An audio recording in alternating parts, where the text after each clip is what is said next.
Hello everyone, we are our team, and today we're going to present our final challenge as proposed by Manchester Robotics. The challenge's main objective was the implementation of a speed control system for a DC motor using the micro-ROS and an SP32 microcontroller. To begin, we first need to understand the basics of our DC motor. A DC motor converts electrical energy into mechanical motion, which led us to delve into its dynamics. Even though there are multiple models of DC motors, the real differences often come down to factors such as lubrication and gear radius. These can drastically affect performance. To understand the system's behavior, we analyze the motor response to a step-type input signal.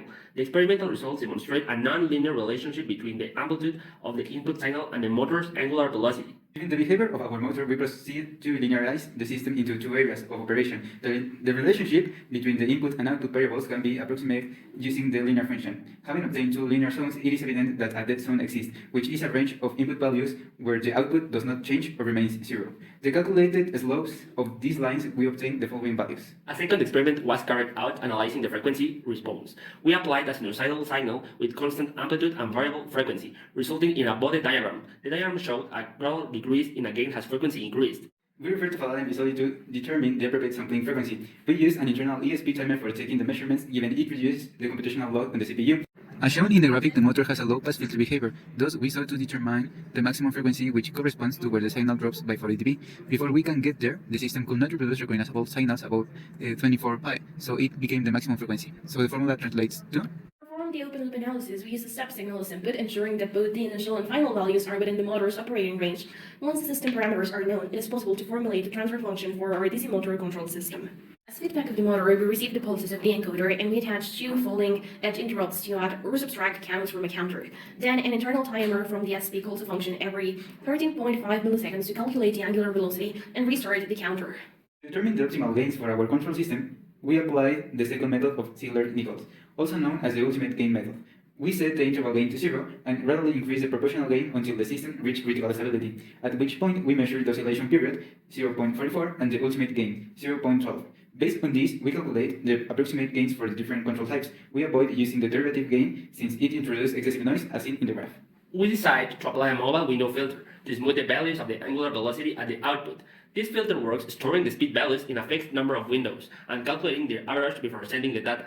We chose to use the intermediate window size value of 20.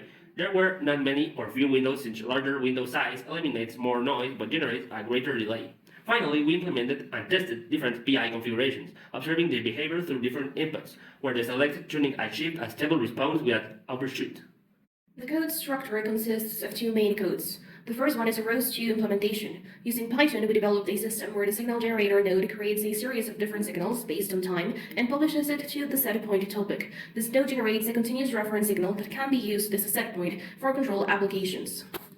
The second one is an Arduino code in charge of calculating the angular velocity of the motor and feeding it to a PI controller. Using the micro-ROS library, we send the angular velocity and receive the set point of the motor. We also implement the reconnection state machine that initializes and destroys entities whether the agent is connected or not.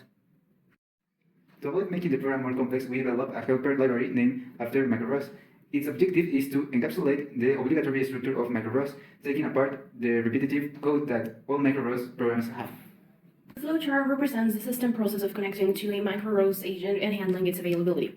The first step is waiting for the agent. The system keeps checking if the agent is online every 500 milliseconds. If found, it moves to the next step, which is a trying to connect case. Once the agent is available, the system attempts to set up the necessary components. If successful, it proceeds. If not, it cleanups and retries. The third case is connected and running. When fully connected, the system continuously checks every 200 milliseconds to ensure the agent is still responding. And the final and the fourth case is disconnected. If the agent becomes unresponsive, the system shuts everything down and starts the process over.